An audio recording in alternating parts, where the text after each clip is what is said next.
Hey, it's Trix! Welcome back to my channel. Today I'm creating this beautiful oil slick-esque makeup look and answering some of your questions along the way. So without further ado, let's get into it. So while I do my eyebrows, I'm going to answer the first question, which is, what is your favorite makeup look yet you've ever done? That would have to be the one that's in my YouTube profile picture. It took quite a long time, but it was really fun to do. I love painting my face, I love rainbows and doing clouds and sparkles, so overall that look was just really fun to do and I love how it came out. Speaking of favorites, the next question asks, what is your favorite hair color that you've ever done? I love neon red, I love neon colors, and red is my favorite color, so the fact that a neon red hair dye exists is amazing and I love that so much. So that's my favorite singular color, but overall I really love the color that I have right now, the holographic prism hair. Before we get started on the oil slick makeup, I'm going to answer another question, which is, how do you keep your hair so healthy? Short, blunt answer is, I just take care of it. I know that sounds a little rude, but honestly, I just bleach it every 1 or 2 months, and I only do the regrowth, which is the roots, and I try to get it trimmed regularly, like every 8 weeks, I believe I try to trim my hair. And I only use conditioning colors that are vegan and cruelty-free, like Eero or Manic Panic. And I also don't use shampoo. I wash it with chickpea flour once a week. I managed to train my hair to only need to be washed once a week. And I find that all of those combined really help my hair specifically. Different hair responds to different things. So if you just take the time to get to know what your hair needs, trial and error, and you can find what works for you. Alright, for the makeup, I'm going to start priming this whole area of my face that I want there to be color, and then I'm going to trace a shape with some white concealer on a fine brush. And I'm just going to make a blob shape. I like it. It kind of like snatches the face. Okay, I'm going to make the other eye sort of similar, but not symmetrical, if that makes sense. Like, it'll be the same kind of swooped shape, but it won't be the same exact squiggles. It's a little messy, but it looks good. Okay. Now I'm going to just lightly blend that concealer down into the shape. While we blend this out, I'll answer another question. What's your favorite pastime, and what do you do when you're bored? I like to paint. I recently got into sewing too. I made a tank top and a skirt so far. Neither of them are perfect or up to my standards of perfect anyway, but we are learning and I'm very excited to make my own clothes in the future. I want to make my own Halloween costume this year, so I hope that goes well. I'm also learning German on Duolingo. My family on my mom's side is German, and I think the language is really cool. To me, it just sounds like English. Like if someone was slurring their words, it just sounds like English to me. I don't know. Some words obviously are not anywhere close to the English words, but a lot of them are. So it's pretty easy for me to learn personally, and I think it's fun too. It's always good to learn a new language. I'm also interested in learning sign language too. I got an app for that, but I can't continue learning pretty much unless I pay for it, and I don't want to do that. But I also like ASL Meredith, or ASL with Meredith on YouTube. Her videos are really nice and they're easy to follow. Alright, this is the shape that we're going to work with. I think I'm not sure if I'm going to add the clown features, if we're being honest, just because that might draw away from the look. But this will still be a clown look, and I am going to do my clown lips and clown nose. Speaking of clown makeup, I get a lot of comments asking, why do I do clown makeup, and do I use clown makeup to represent autism? For starters, I do clown makeup because I like it. I think clowncore is a really cool aesthetic. I love being like funky and silly, and my name Trix, I think, kind of adds to that too. I think it's really fun, and I just love that you can do so many things with clown makeup. You could be like a cute pink clown, you could be a scary demonic clown, you could be a rainbow clown, you can be many different kinds of clowns, like a rodeo clown, And I just love how versatile clown makeup is, and you can literally do whatever you want with it. And no, I don't use it to represent autism. I know that I only have autism content in my shorts feed on YouTube, but on TikTok, I have many more videos with clown makeup, and I've actually been doing clown makeup since about 2020, 2021, and I think it's just really fun. Clowns are really cool. I'm fascinated by the fact that people are so scared of them. I love clowns. They're awesome. And I think context is so important with things like that, because I have never once implied that I am calling autistic people clowns or using clown makeup to represent autism or autistic people. I myself am self-diagnosed with autism, so I would never want to call other people clowns if I am also talking about myself. Like, I don't know, I just think it's weird to me. And my videos have always been purely educational and have never been like, this is a joke kind of thing, you know? So no, I don't use makeup to represent anything other than myself. Alright, now let's do the rainbow portion of the makeup. I'm going to use Makeup and Murder's Neon Poison Pigments, and I'm going to spray a little bit of water in them to make them more like a paint.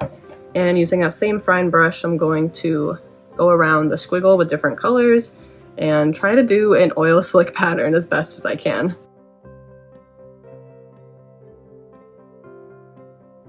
Now I'm going to switch to purple and answer another question. What is up with my necklace?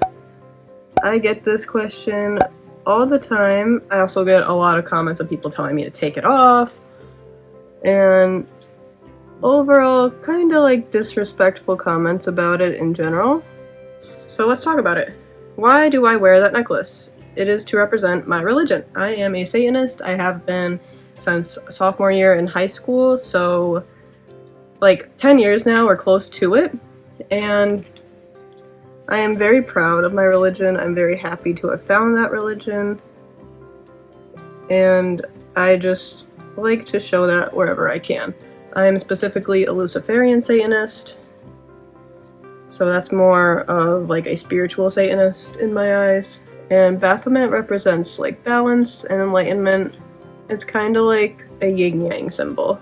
So that's why I wear that necklace. I am just very proud to be a Satanist, and no, I will never take it off. And it just makes me really happy. So please just acknowledge that there are other religions out there, and they are all worthy of respect. Next question is, how old were you when you were diagnosed, and can you explain the diagnosis process? So I am very open about this. I am self-diagnosed and have been for about a year now, so I cannot tell you the diagnosis process. I have a pretty good idea of what it entails, but of course I have never gone through it, so I can't tell you what it was like for me. But from what I've looked up online, if you're a kid, it involves a lot of like observation and interviews from adults in your life. If you're an adult, they're going to ask you about your childhood and stuff that you struggle with, and they might even interview other people as well to see how you are and if what you say is like true, you know. But I should be getting an evaluation done this fall. I just filled out a form yesterday, actually. I was supposed to do it on the 7th, but I have no concept of time, and I thought it was the 5th, but it was the 8th. So I just filled out a form for that from a place that I was referred to from my primary care doctor. So if you are looking for an autism diagnosis yourself, first of all, if you're a minor, it is so much easier to get diagnosed, so I recommend like fighting tooth and nail to get evaluated if you are a minor. And if your parents don't believe you, I definitely recommend making an autism binder, which is essentially a list or booklet.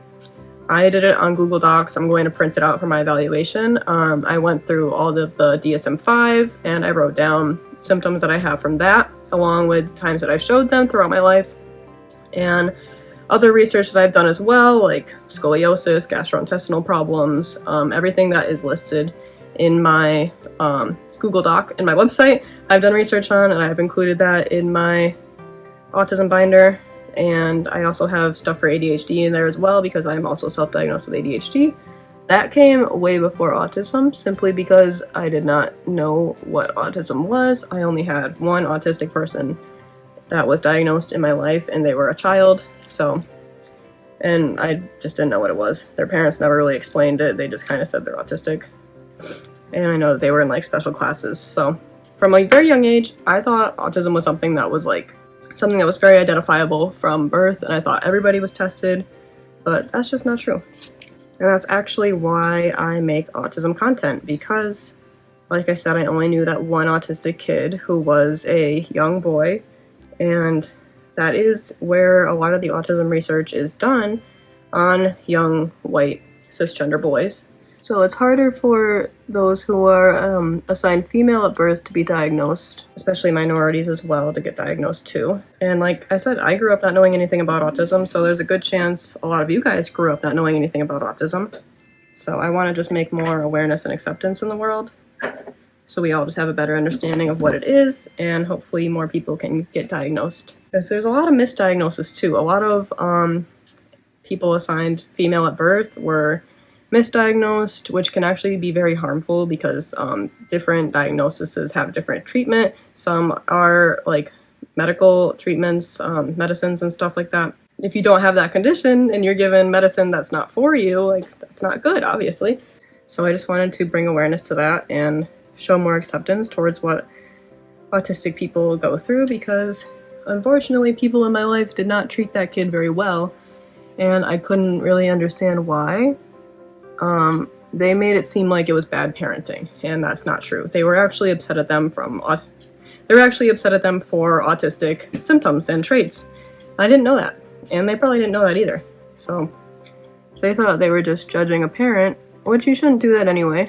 But in reality, they were just being ableist towards someone going through things that are related to autism. And that's also why I am going to go to school to be a psychologist. I know a lot of you guys have commented in response to people being like, how do you know this is true and stuff like that, saying that like, oh, I'm a psychology major, so that's why they know. But I actually haven't started school yet. I'm supposed to start at the end of this month, August, and hopefully everything's all good there. I'm a little anxious because there appears to be some financial aid problems, but hopefully it's fine. It'll all just be resolved. But speaking of, someone asked, college thoughts. Do you think you'll disclose that you're autistic, and how will you navigate that? I have the luxury, the privilege, whatever you want to call it, of being able to do my college completely online, for my bachelor's degree at least. I can't say the same for my master's and my doctorate, but that will already be much more accessible for someone autistic, in my opinion anyway. I really struggled with school when I was younger, because everybody around me just like made it seem really cool to be like failing. And obviously masking, trying to fit in, I also didn't care about school very much, because I wanted to be seen as cool and like failing all their classes and stuff like that. So I didn't put a lot of effort towards school for that reason. And obviously that's not good, especially for college. You're paying to be there, and I'm actually really passionate about psychology, so I won't have any outside influences from other students, and I'll just kind of be doing my own thing, and I think that'll be really helpful for me. So I don't think I'll disclose that I'm autistic, unless it like gets to the point where there's something that is like really bothering me or something, and I like have to, you know, in a way. So no, I don't think I'll disclose it.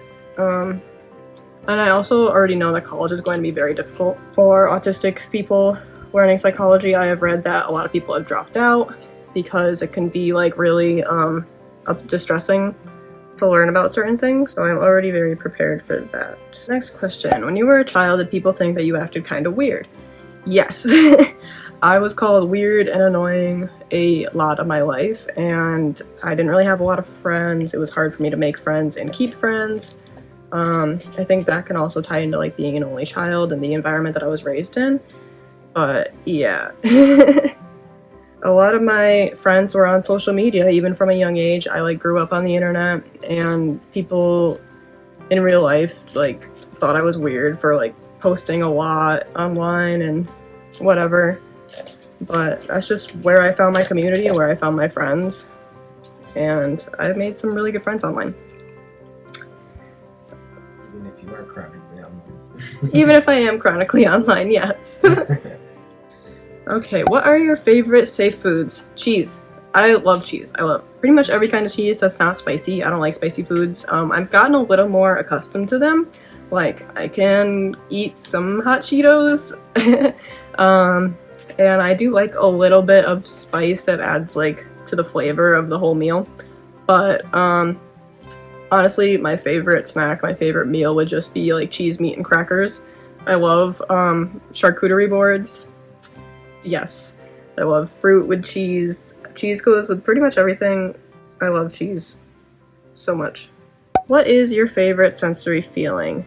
I don't really have, like, a specific feeling. Well, okay, specifically, very specifically, it is, can you hand me him? It is smelling my very dirty stuffed dog, Pluto, that I've had since I was about 3 years old. He helps me when, like, I'm stressed or upset, and, like, the smell is very comforting for me. And he helped keep the ghosts and evil spirits away when I was a kid. So he just makes me feel really safe.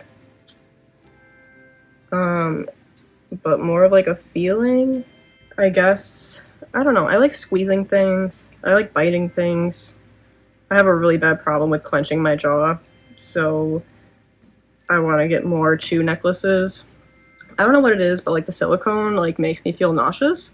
I don't know if I've just used mine too much or what, but I need, like, a material that's not, like, bad tasting. What are some of your comfort shows?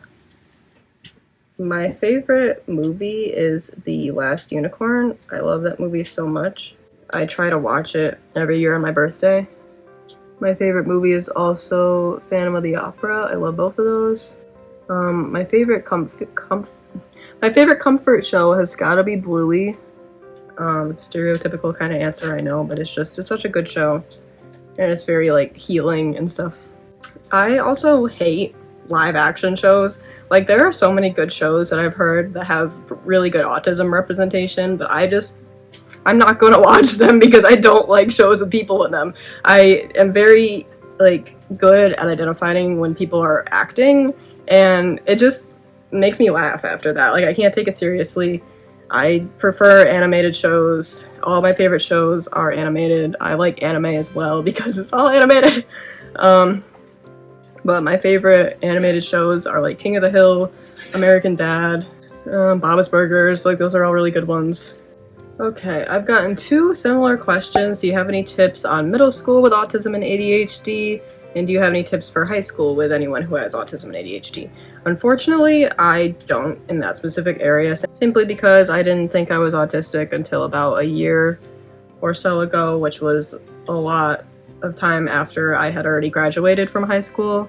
But my tips would just be yourself, find who finds you, I guess, friend who wants to be your friend, and understand that neurodivergent or not, people aren't going to like you, whatever reason that may be. You won't be able to change that.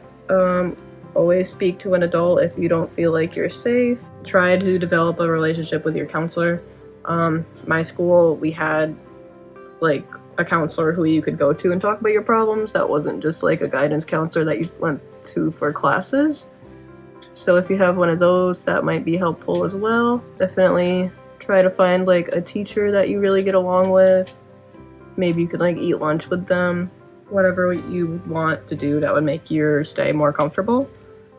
Don't be afraid to ask for help. Don't be ashamed of who you are, you know?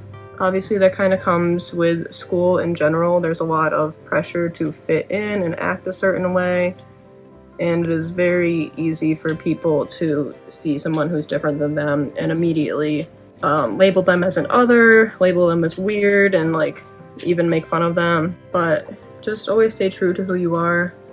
I personally, like, didn't dress how I wanted to until after high school because I was trying to, like, impress other people. What I learned from that is they won't be your friend even if you dress exactly like them and act exactly like them. Like, they will automatically know that you're different than them. They will not want to be your friend. The same people who didn't want to be your friend last year probably won't want to be your friend this year. And certain groups of people tend to stay with their groups of people. And there's nothing you can do about that. So instead of trying to force yourself into a mold that already doesn't accept you and won't accept you. Just be who you are and focus on school, and everything will be alright. If you can get a note from your doctor about like needing to use stim toys or needing like more time for tests and stuff like that, don't be ashamed to get it. You deserve help and accessibility. This is crazy. Okay. Hello. I like it though. It looks like a fun house. See, I just love clown makeup. It's just so fun. Colors make me really happy. I try to have as much color in my room as possible. I know you can't really tell right now. But that wall is going to be Northern Lights. And I'm going to just paint my room really cool rainbow colors once I get the money to do so. Any tips in general for a person with ADHD doing chores? Yes, I have quite a few tips. I'm actually going to make videos more about this when I am diagnosed, if I get diagnosed. There's still a possibility that I'm not autistic or have ADHD, and I'm not denying that fact, you know? I kind of tell people that I'm self-diagnosed so they know that, like, I'm not entirely sure. I even have something on my Instagram highlights about this.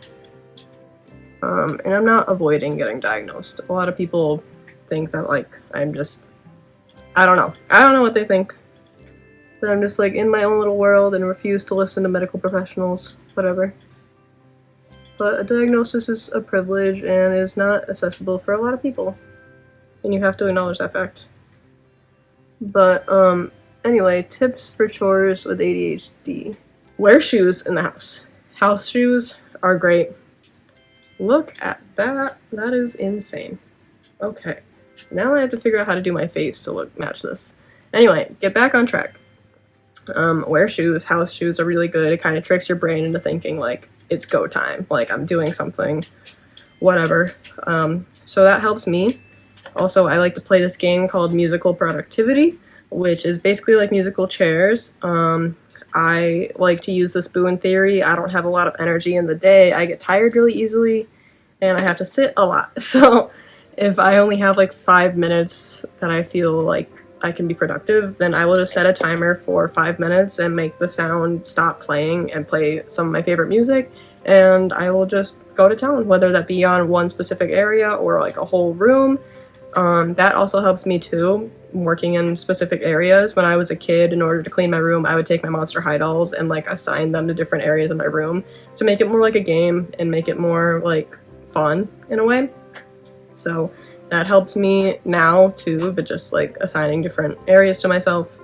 And piles, I like to make piles. I try to do things in the least amount of moves possible. So like, if I have like dishes in my room, I will put them all together so that way I only make one trip to the kitchen. You know, if I have all this trash, I'll put it together so I only take one trip to put it in the trash can and stuff like that.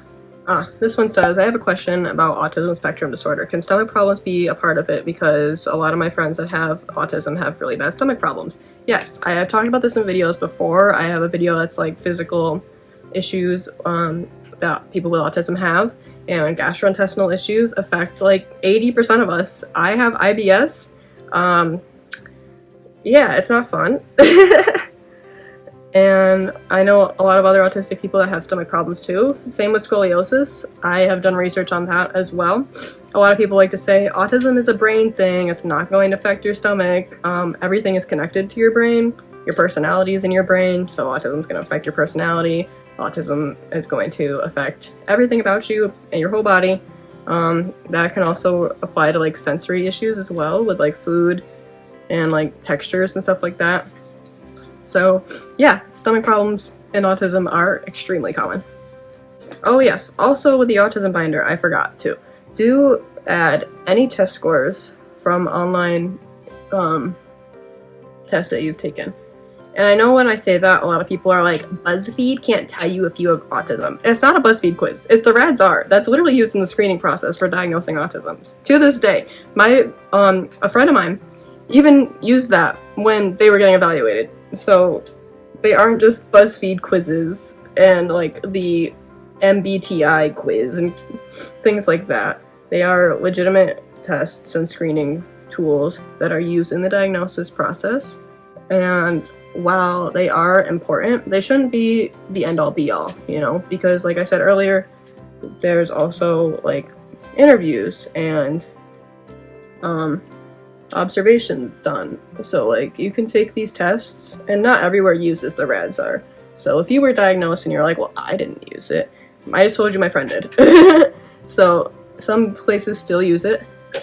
All the quizzes that I have in my Google Doc are from embraceautism.com, which is a legit site to go to for autism information, and they do diagnoses there as well.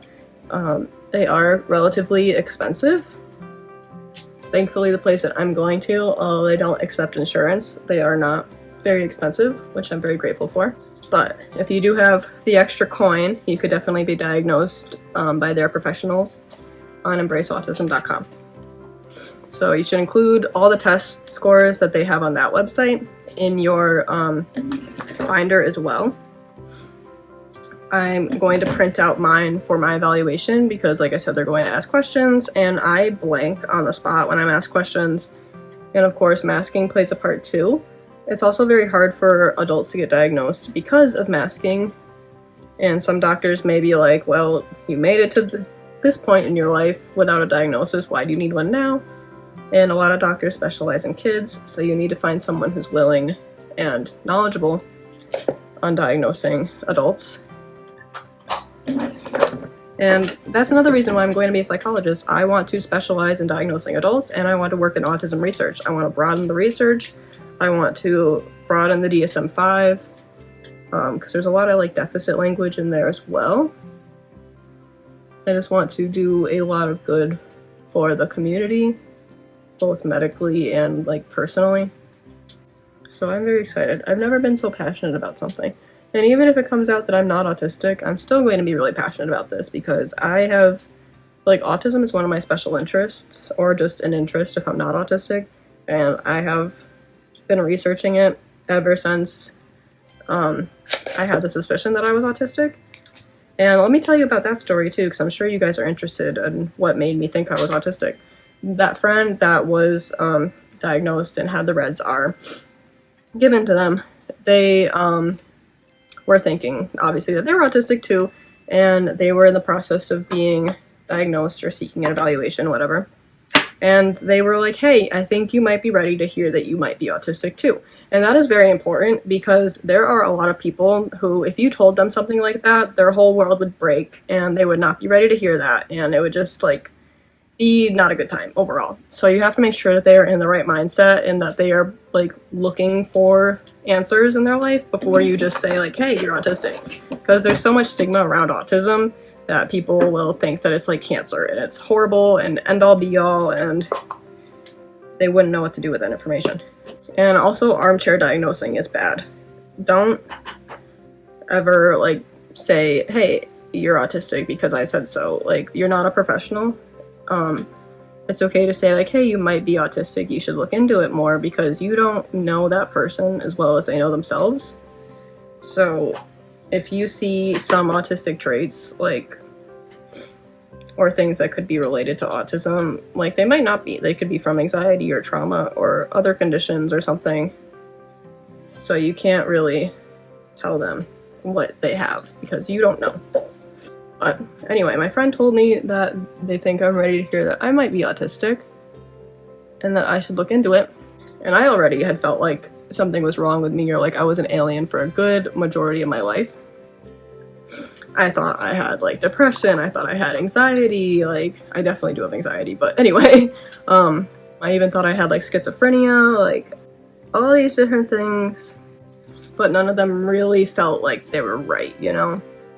I even have depression listed on my chart at my doctor's office simply because I was saying that I was having like bad thoughts, and they just wrote that in my chart. There wasn't any screening process done. And so I started researching it, and soon after they had like weekly meetings or something with their therapist, and they were talking about it, and their therapist said that self-diagnosis was valid. So I was like, bet, and I started like researching it more. And then pretty much after that, like, all these memories started, like, coming back. Like, I would, like, read something about autism and be like, That's So Raven getting a vision, and I was like, oh my god, I did that, and it's like, I experienced this, and it was really interesting. And then, like, December of that same year, I had went to my doctors and I was like, okay, I'm ready to get like a professional evaluation done. I'm pretty sure I'm autistic. And I love my doctor. She is very understanding and it was just like, okay, we'll give you a referral to this place. Unfortunately, the place they gave me a referral to did not accept my insurance. So I didn't go with them. And I was also very iffy about them too because they use like very outdated. Yeah, they use like very outdated language and like it just didn't make me feel really good. Like I already had like a checklist in my mind of places that I would want to go to be evaluated because like I said, it's harder for adults and people who are assigned female at birth to be diagnosed. So I wanted to find somewhere that I know would like listen to me and really like know how to help me. So that wasn't that big a deal. And then they gave me a referral for this other place that I'm actually going to go to be evaluated. And I called them in like February, I believe, and they said that they are not booking appointments right now, but they will be called back in like July. So I called back in July and they said August 7th they were actually going to be booking for the fall. So I was like, okay. So I, like I said, forgot that day already passed, and I have now submitted my application basically to be assessed yesterday. So I'm very excited. I want to be tested for ADHD, autism, and OCD because I do have some OCD traits. Well, all three of those are listed in my neurodivergent binder. And I'm not sure if they do OCD assessments, but I just wrote it there anyway just because. So I'm very excited for that. Hopefully everything goes well. And even if I'm not autistic, that doesn't change my stance on self-diagnosis. It is still valid, and there are a lot of reasons why people do it. There are a lot of reasons why people don't want to be diagnosed at all. There's a lot of cons that come with a diagnosis, and there's a lot of pros too. But for some people, they don't need resources and like external support. So a lot of the times the cons just outweigh the pros. But I want to be evaluated just for like validation and confirmation and like out of spite because there's so many comments that I get, and a lot of people who like on Fake Disorder Cringe post about me. A lot of people on YouTube have posted me and said like I'm not autistic, whatever. You can't tell if someone's autistic from their social media, you know? You only see what they choose to put out, and even if I posted like my meltdowns and like bad sensory days and like stuff like that, it would be even worse. People would still say that I'm faking it and I'm just doing it for attention and whatever. So like you can't win. Either you don't post about your struggles and you're too perfect to be autistic, or you post about your struggles and you're faking it for attention. So I just have limited my discussion on my experience altogether, and I just kind of post educational content. Unfortunately, I still get those comments. Like just yesterday, somebody compared me to the Chicks and Roses channel that had been proven to be faking Tourette syndrome on my video where I was showing books that have autistic characters. So it's like, no matter what, you can't win. I have people saying, stop making content about autism, so I make videos that aren't about autism, and they're like, you're not autistic. And I'm like, okay, I'm posting outfits. That has nothing to do with autism, but you're making it about autism. So you can't win. But that's just what I signed up for, you know, being openly self-diagnosed. And another thing, if I was really faking it, I wouldn't have said I was self-diagnosed. I would just say that I was diagnosed, because, like, faking it would imply that, like, I'm lying. And I'm not lying. I am self-diagnosed. I do believe that I'm autistic. Lying would just say that I am diagnosed. You know, whatever. Alright, I added some of those neon pigments for blush. I used purple, pink, orange, and yellow. I also added some shimmer to the lips. I think it looks really cool. Now I'm going to answer a few more questions while I do my hair. How did I get into clowncore type makeup? Honestly, I don't know. I think I just saw somebody do it one day and I thought it was really cool, and I decided to do it too. I think I did a clown makeup look like once and I thought it was really fun. I also liked the look of like color eyeshadow on the nose, and just one thing led to another, and now I'm just a huge fan of clowncore makeup, clowncore aesthetic, like kidcore, neon. I think it's really beautiful and fun. What is the full story behind the name that you chose? I'm struggling to pick one out for myself. Well, I wanted to go with something that was fun, and I was going to go for something that was like androgynous. Unfortunately, the name I picked is literally not at all. It is very feminine. But I also wanted a name that had like an X in it. I thought that was really cool. I like the name 6. I think that's nice. I like number names. Those are fun. I also like space. So there's like a lot of feminine space names. And I also wanted one that like could be taken a little more seriously. Obviously, you can take whatever name seriously. There's a lot of people who aren't like non-binary and don't have a chosen name that are a little more unique or different. I went on a LGBT subreddit and just asked them for name suggestions, and somebody said Tricks, and I really liked that.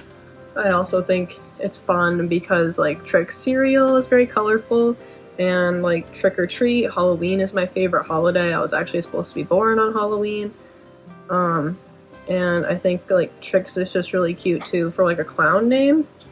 So just like all around, that name just suits me really well.